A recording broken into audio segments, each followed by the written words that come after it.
Nigeria taps into potential of waterways for economic growth. There hasn't been a single reported case of piracy in Nigeria's exclusive economic zone. 2023 appropriations, Senate seeks more funding for Niger Delta. Now, 10 billion naira, last segment of East West Coast that was broken by the war.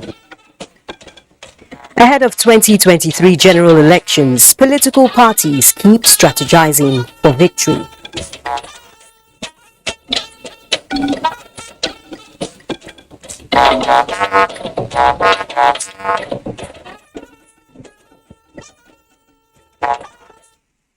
Hello and thank you for joining us on the network news on NTA. I'm Naja'atu Tijani. Michael Olaleye will be joining us from Lagos in the course of the bulletin. Remember that this broadcast is being streamed live on our website, nta.ng/live, and you can also follow all our social media handles displayed on the screen. Let's begin with the transportation sector, where the Minister of Transportation, Muazu Jaji Sambu, has announced a date for the commencement of the Abuja-Kaduna train service. The minister announced the date while fielding questions during the PMB scorecard of his ministry. Anthony Forson reports. I want to address what I call an absurdity that is being bandied about by the opposition PDP. Information and Culture Minister Lai Mohammed reacting to what he said is being bandied by the opposition PDP. That the Buhari administration has nothing to campaign with in the run-up to the 2023 general elections. It is a cruel irony that the party that presided over the affairs of this great country in a time of plenty but could not complete a single modern rail line is the one accusing an administration that has completed at least 3 standard gauge rail lines of lacking achievement. Pointing at some economic indices like the Naira exchange rate and inflation, he said PDP wouldn't have done better. The opposition is quick to point to some economic indices like the Naira exchange rate and inflation. But the truth is that if they were the ones confronted with having to fight a once-in-a-century pandemic, 2 economic recessions, and low oil prices, Nigeria would have had no economy to even talk about. In a well-documented scorecard of the Ministry of Transportation, the Minister, Muazu Jaji Sambu, chronicled what his ministry has done under the period in focus. As he said, President Muhammadu Buhari recognizes the role of transportation in socio-economic development. Hence, it was identified by the administration as a fourth in the 9 priority areas of focus. The minister began with maritime. The ministry, in its versatile and intermodal mandates, has taken charge of the safety and security of the nation's international waters, inland waterways, and railway corridors in collaboration with a wide range of stakeholders. Now, it may interest distinguished ladies and gentlemen to know that the Gulf of Guinea is the most notorious region of the world as far as piracy is concerned. To tame that in Nigeria's exclusive economic zone, the ministry implemented the Deep Blue project, otherwise known as the Integrated National Security and Waterways Protection Infrastructure. The Deep Blue Sea project has air, land and sea assets. The passage of the anti-piracy bill brought a great relief to the maritime communities and other stakeholders in the Gulf of Guinea, West and Central African Maritime Region. The project is also aimed at enforcing maritime regulations to enhance the safety of lives at sea.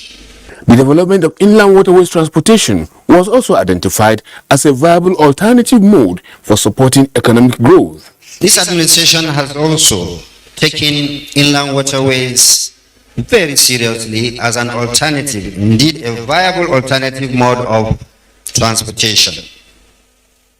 We all know that before now, the three modes of transportation have been road, air, and rail. In fact, rail only came to life under this administration. Undoubtedly, transportation plays a critical role in the growth and sustainability of other areas, especially in wealth creation, improving access to agricultural production centers and markets. In Abuja, Anthony Forson, NTA News. Now that report centered primarily on the inland waterways. Now let's take a look at the Kaduna-Abuja rail service. At the PMB Scorecard series, which featured the transportation sector, the minister was not oblivious of the question, when will the Kaduna-Abuja train service resume? This month of November, we shall resume that service. He equally explained why it took this long. We will not resume this service until every Nigerian held in captivity was reunited with their families. God has made that possible. The security agencies in this country, under the able leadership and support of Mr. President, have made that possible. With what is on ground, he assured that a sophisticated safety mechanism has been put in place to forestall any of such incidents anywhere in the country. In Abuja, Anthony Forson, NTA News. Meanwhile, Vice President Yemi Osinbajo has hosted the Christian Association of Nigeria's President Archbishop Daniel Oko, who was at the presidential villa on a courtesy visit. Speaking with State House correspondent Jide Onifade after a closed-door meeting, the CAN president said the visit preludes a planned visit to President Muhammadu Buhari anytime from now.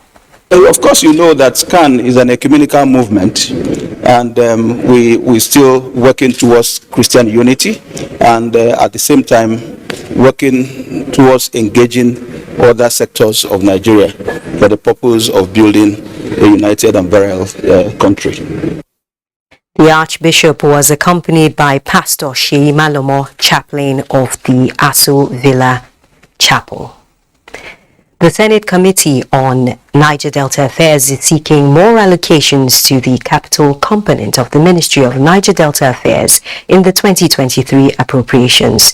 This was made known when the Minister of Niger Delta, Umana Obong Umana, appeared before the Senate to defend the ministry's proposals. National Assembly correspondent Dayo Ogunshola reports. 3 months in the saddle as Minister of Niger Delta Affairs, Umana Obong Umana is here to face the Senate with a projection into the ministry's proposals next year. In the 2023 budget proposals, the 10 billion capital component allocated to the ministry became a point of concerns. Our plea to the committee is to please dispassionately look at this because as a minister who really wants to work. Can $10 billion repair that segment of East West Coast that was broken by the Petroleum law? I would like to agree with my colleagues that the allocation of 10 billion of a project in the whole Ministry of Niger Delta, I think is very low. Then, a position was taken by the committee. Is that we still project the Senate President and leader of the Senate to now invite the Honorable Minister of the current aspect is rejected, but the capital component completely rejected. The committee for the result on a need analysis by the ministry with stakeholders. From the National Assembly, Dayo Ogunshola, NTA News. In 1981, a special intervention fund was established as a lifeline to address high-level natural and man-made emergencies. The House of Representatives is interested in knowing how the funds were disbursed and utilized by the concerned agencies. National Assembly correspondent Lami Ali reports that an investigation has opened in that regard. The federal government, all states and local governments, as well as agencies like NEMA, NEDC, NALDA, and the National Agency for the Great Green Wall are the statutory beneficiaries, and every month they take a share from the Ecological Fund disbursed as the federal allocation meeting. The devastation of the recent flood disaster in 27 states has raised questions of accountability. This investigative hearing seeks answers to how exactly the funds were utilized over the years, going by near absence of infrastructure to contain the disaster. The House mandated the committee to evaluate disbursement from the ecological funds and assess compliance with the objectives of the funds and our national laws. Nigerian lives and properties are at stake. During our oversight functions in the past, the committee had provoked sentiments at different fora that all beneficiaries of ecological funds should always strive at managing the funds accruable to them. The Office of the Accountant General of the Federation gave clarification on disbursements as some states claimed ignorance. But the current ratio used now is 52.68% for federal government, 26.72% for state, and 20.60% for local government. It might interest you. Maybe for lack of knowledge, for example, that 0.72 for states, that 72 represent the ecological element of states. Going forward after today's experience, states, if they really want to apply their resources to the purpose for this fund is made, can come to federal government and copy the way they structure the ecological project office to be able to effectively handle ecological issues in the federal states.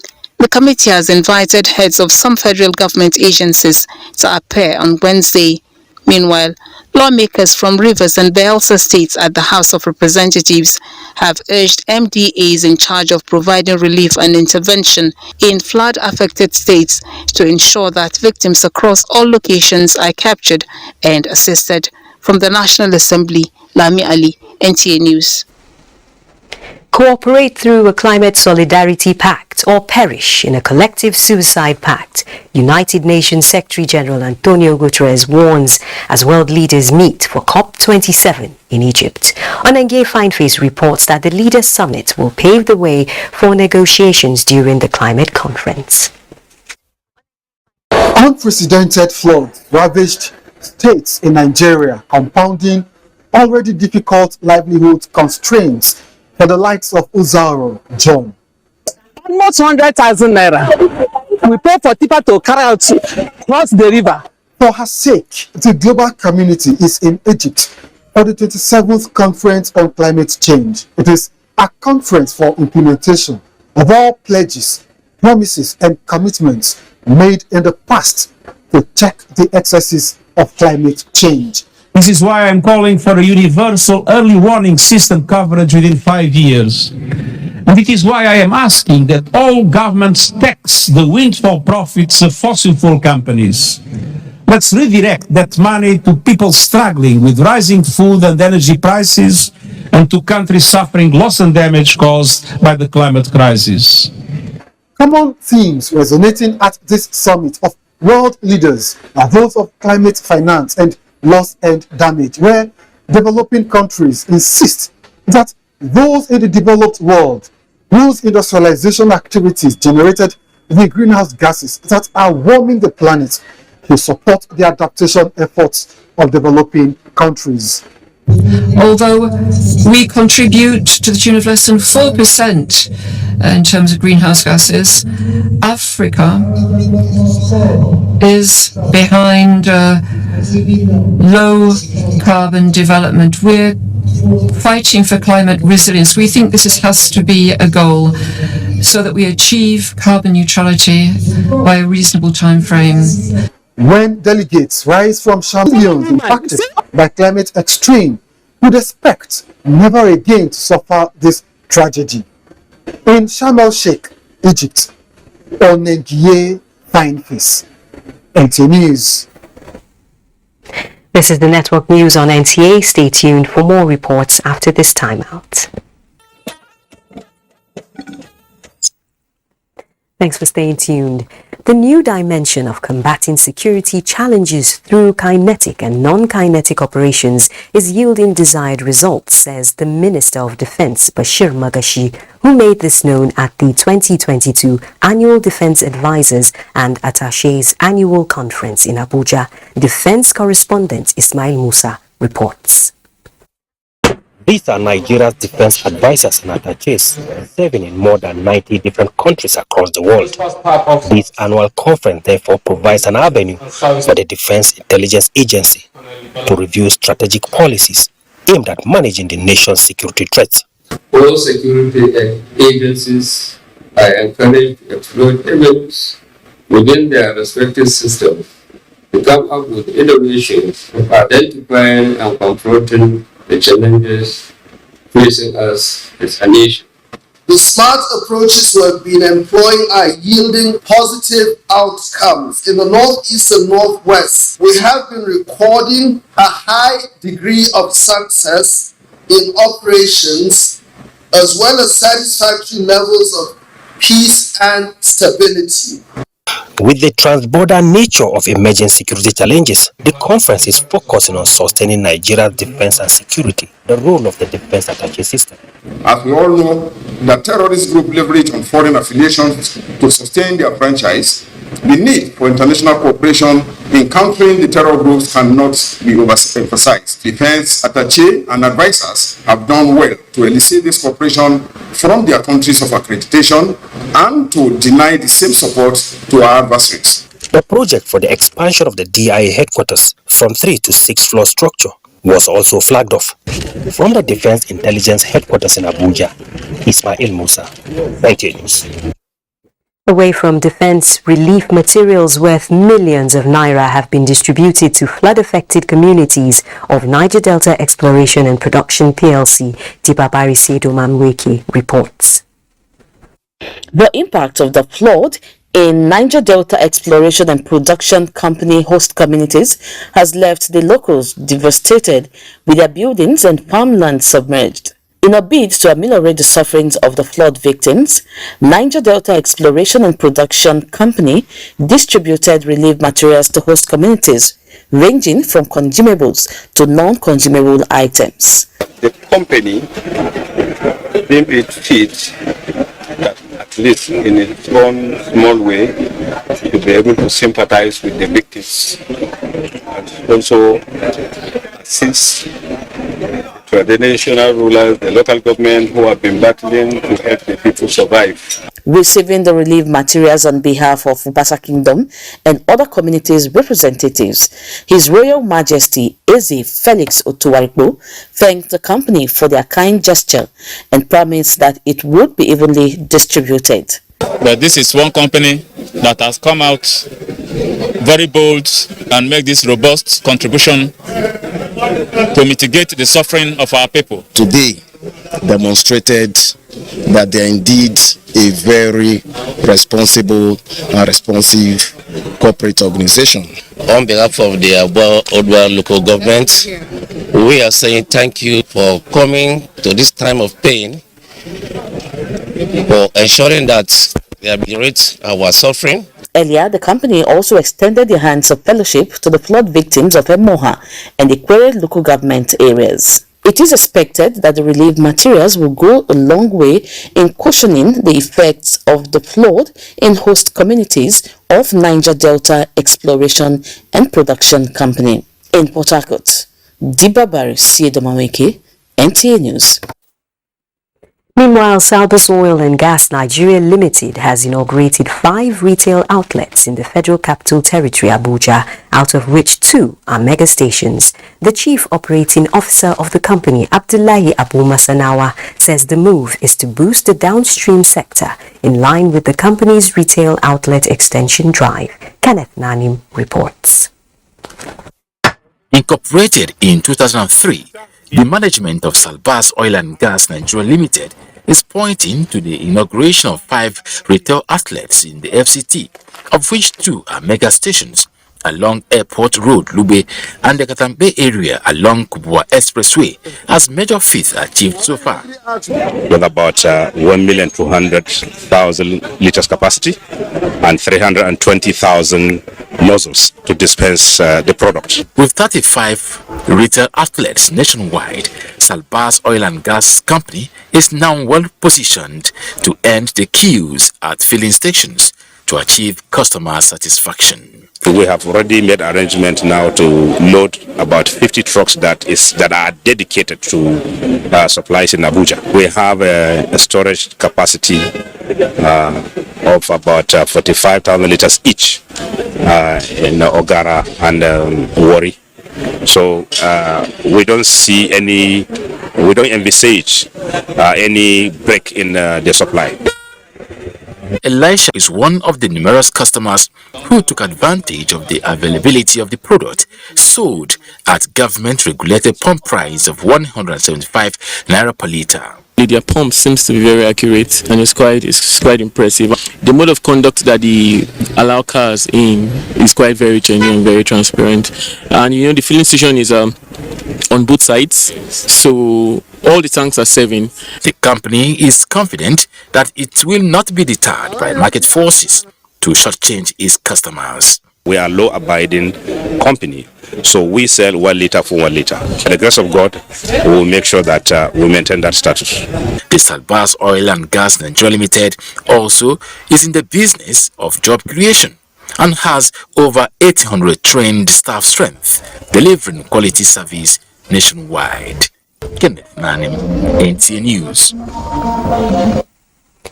On the other hand, motorists are lamenting the presence of petrol queues in Abuja, which has persisted for weeks. They are worried about what they call the erratic nature of the downstream and the productive hours they waste in search of petrol, as well as its negative effect on the economy. Lydia Sampson reports. There's queue everywhere, but if you go to other neighboring places, there is fuel everywhere, but the price is too high. There are some places they are selling 250, some places they are selling 230, but inside Abuja they are still selling normal price. Daniel Suleiman's frustration resonates with all the motorists interviewed. They are confused about the fuel situation, which has refused to abate for weeks now and is still undermining their daily productivity and struggle for survival. We are in this queue for a very long time. It's getting worse. Last week we were thinking it's getting better. We were thinking it's because of the local expressway. But the way things are going now, it's getting difficult for people to buy fuel. I don't know when it's going to be regulated about these issues. Up to now, I didn't get my fuel, and I have a serious duty to perform. While most petrol stations within the metropolis don't have products at the moment, the few that have products are overwhelmed with queues. But the ironic aspect of it all is that petrol holders, hitherto called black marketers, are all over the streets with products. And people have asked again and again, where are they getting their products from? In the digital world, whoever sees it, maybe they should please, maybe just everybody has a phone and has a small, just put a camera. I urge the populace to do their own possible best to also help us in knowing those kind of bad acts. A drive round Abuja reveals the petrol hawkers on the streets openly displaying various means in dispensing and selling their products in the cans. While many question the real reason for the current petrol hardship, others are wondering if petrol price has increased. There are government control prices, which we have in Abuja at 175. On whether there is no longer government intervention through subsidy. He says what is unfolding is the beginning of the end of deregulation. For now, Daniel Suleiman and other motorists are hoping for at least seamless product availability, irrespective of the price. As they say, getting from petrol station is always better and safer than getting from the black marketers who increase their selling price.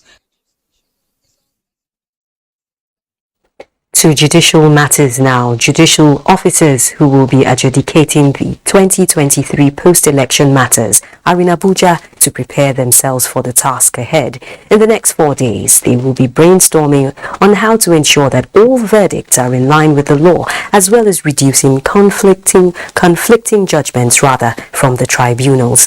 The Delia Tumbi of our Judiciary Desk reports that justices of the Court of Appeal are also attending a capacity-building workshop to enhance the performance of the court in various divisions across the country.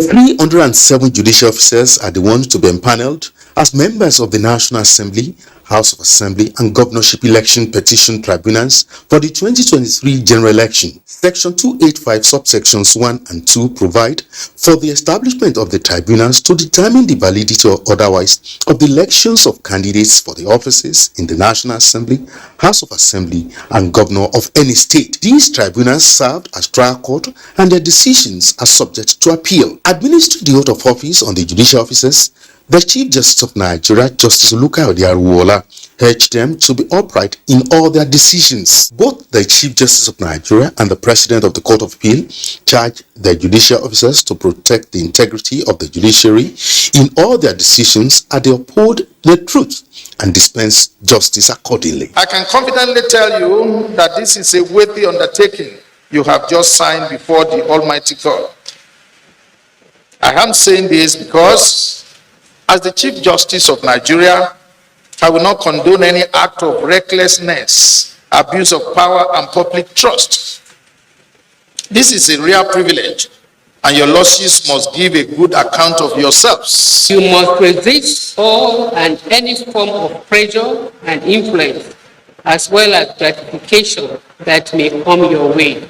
To aid the assignment, the Court of Appeal produced a Judicial Electoral Manual 2022 containing decided cases on electoral matters. INEC Chairman Professor Mahmood Yakubu appealed to the judiciary to assist the country in deepening constitutional democracy. The new Electoral Act confers exclusive jurisdiction to hear pre-election cases on the Federal High Court with regard to candidate nomination in order to reduce forum shopping by litigants, abuse of court process, and reduction in the spate of conflicting judgments by courts of coordinate jurisdiction. Justices of the Court of Appeal are also in Abuja for their capacity building workshop. The Court of Appeal under the Nigerian law is the court of first instance regarding any question arising from the conduct of presidential election. In Abuja, Dele Atumbi, NTA News.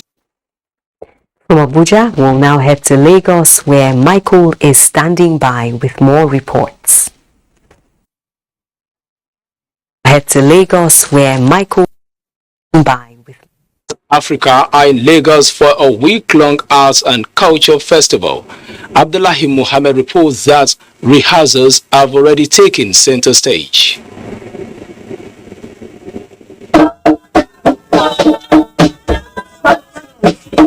The drums do the talk, dance and drama, a depiction of the diverse culture of the continent of Africa.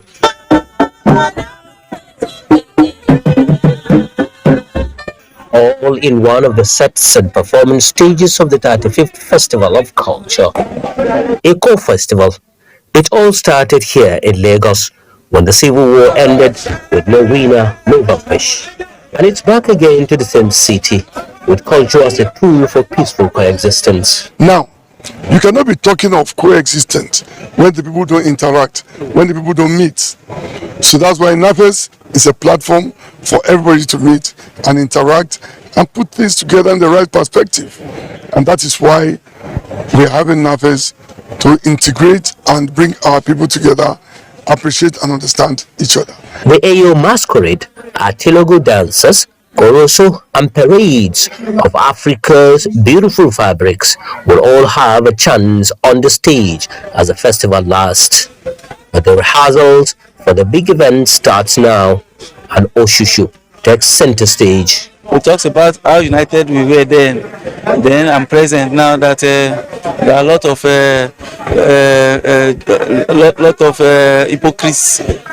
hypocrisy, lot of nepotism, all these problems, Boko Haram, insurgencies, and the bandits. Some people are behind all these people, and they are doing it to sabotage the good government of Mr. President. Rehearsals on the stage in preparation for the grand performance that is supposed to take place on this stage tonight. From the National Institute of Sport in Surulere, Abdullah Muhammad continues.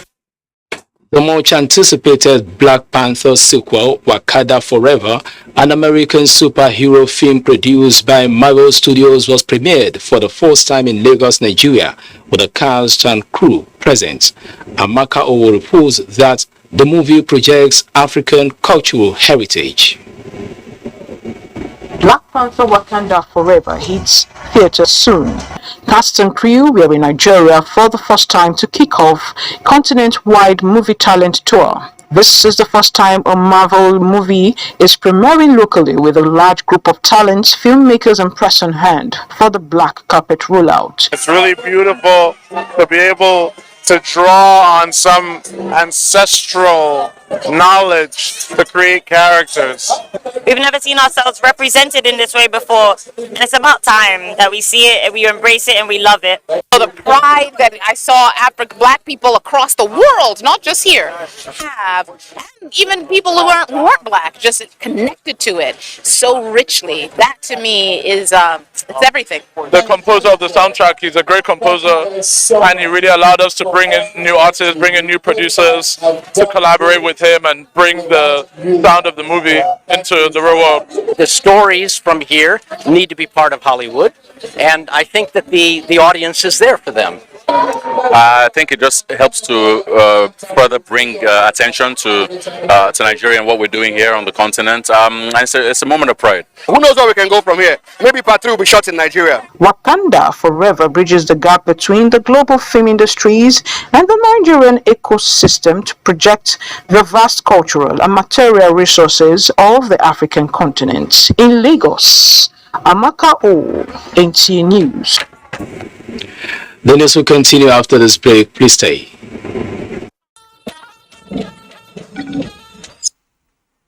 All is now set for the second edition of The Candidates, a presidential town hall series featuring candidates of political parties. The Candidate, which is an original Daria Media concept, supported by the MacArthur Foundation, NTA and YouTube, will be launched on the 17th of November 2022 and will be live on NTA, FRCN, Radio Now, DSTV, YouTube, Facebook and more. The 2-hour live televised town hall meeting series of the presidential and vice presidential candidates will feature the 6 leading political parties which were selected using a combination of editorial judgment, aggregated polls by the Center for Democracy and Development, occupation of elective offices and presence across the country.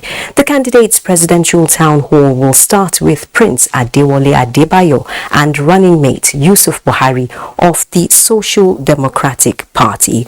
Omoyele Stephen Shawore and running mate Haruna Garba Magashi of the African Action Congress Party will be on the 18th of November 2022.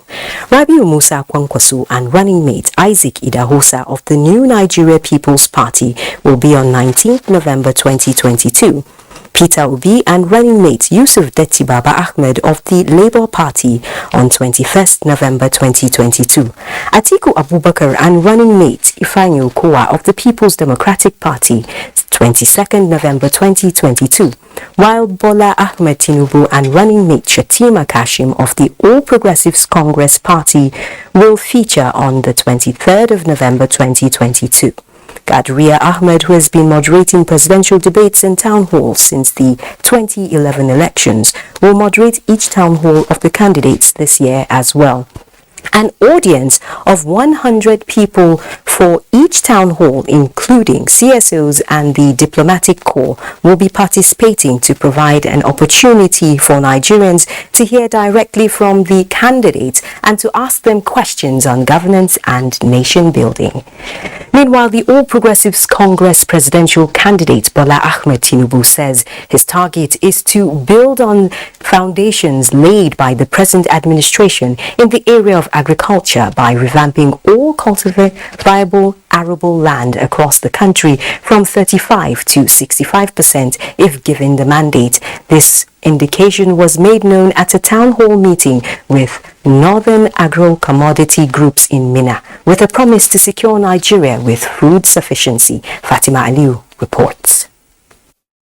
Niger is one of the states in the country with great potential of agricultural production due to the gifts of arable land suitable for cultivation of varieties of crops capable of meeting the country's demand in food security. Sadly, the Nigerian communities in the states have over the years come under terrorist attacks which have negatively affected agriculture and investments in the sector. The meeting of Bola Shetima with agro-commodity groups in northern Nigeria, which attracted people of vested interests across the country, is that of renewed hope and commitment to revamp the sector. Help is here. Prosperity is with the farmers. Be reassured as farmers that you will have the necessary protection in the market. That is why we promise you that commodity exchange will start immediately you elect me the President of Federal Republic of Nigeria. The singular fact that the Tinubu government is planning to focus on agriculture as the major driver of Nigerian economic rejuvenation is a promising move that the leadership of Tinubu Shetima government is fully prepared to lead the nation to the promised land. Their value chain, that is where the success of agriculture lies. Because you produce and you can't add value to what you produce, you won't maximize the benefit of what you have produced. Heads of various agricultural associations took turns to pledge their allegiance to the candidature of the APC presidential standard bearer and his running mate come 2023 general elections. Governors on the entourage of the APC presidential candidates include that of Plateau, Kebbi and Jigawa. In Minna, Fatima Aliu, NTA News. The African Democratic Congress presidential candidate Dumebi Kachuku has kicked off his campaign in Abuja with a promise to turn the fortunes of the nation around for good. Linda Okori-Igwe reports. Expressing his readiness to work and lead his party to victory in the 2023 presidential elections, Kachuku says running for the highest office in the land is not a decision he made on the spur of the moment, but one that has been defined by the very essence of his life. I will do everything to engineer or activate or reignite our economy. We must rescue Nigeria. A rescue mission is not the mission of one hero.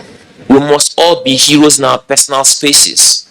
So the aggregation of all our efforts will deliver our country. I will be the president who is comfortable telling the Nigerian people on a daily basis that he loves them.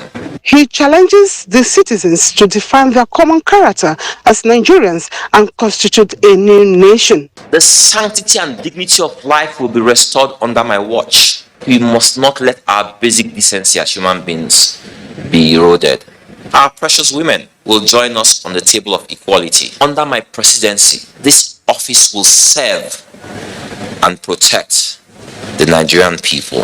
Kachuku plans to hold town hall meetings across the nation as he advocates peace, unity in the country, irrespective of religious or geographical differences. In Abuja, Linda Okori-Igwe, NTA News. IMF Managing Director Kristalina Georgieva says the price of carbon needs to average, well, I'll leave that to Musa of our business desk to tell us more. Over to you, Musa. Thank you, Najatu. IMF Managing Director Kristalina Georgieva says the price of carbon needs to average at least $75 a ton globally by the end of the decade for global climate goals to succeed. The head of the International Monetary Fund told Reuters, speaking on the sidelines of the COP27 in Egypt, the IMF boss said the pace of change in the real economy was still way too slow, explaining that unless the world price carbon predictably on a trajectory that gets it at least to $75 average price per ton of carbon in 2030, it simply don't create the incentive for businesses and consumers to shift. While some regions such as the European Union already price carbon at above that level, the EU's benchmark price is around 76 euros a ton. Other regions such as the US state of California see carbon allowances selling for just under $30 per ton, while some have no price at all. Georgieva said there were different routes a country could take. Oil prices edged lower on Monday, pairing gains after rising to more than 2 months high on mixed signal over strict COVID-19 restrictions in China. The world's top crude importer. Reuters reports that Brent crude futures were down 36 cents to $98.21 a barrel earlier in the session. They rose to a session high of $99.56 a barrel, the highest since August 31st. U.S. West Texas Intermediate crude dropped 36 cents to $92.25. The capital market is a positive start for the equities market this Monday. The whole share index inched up slightly higher than the previous trading session to close at 44,269.43 basis point as investors exchanged 103.26 million securities valued at 2.13 billion naira in 3,206 deals. Equity capitalization appreciated to 24.1 trillion naira. Zenith Bank and Guarantee Trust Holding Company were among the top traders for the day. Now the news continues after the break. Let's now join our sports desk. Sports Update concludes the news on NTA. Thanks for watching. Remember to keep standing with NTA against rape and rapists.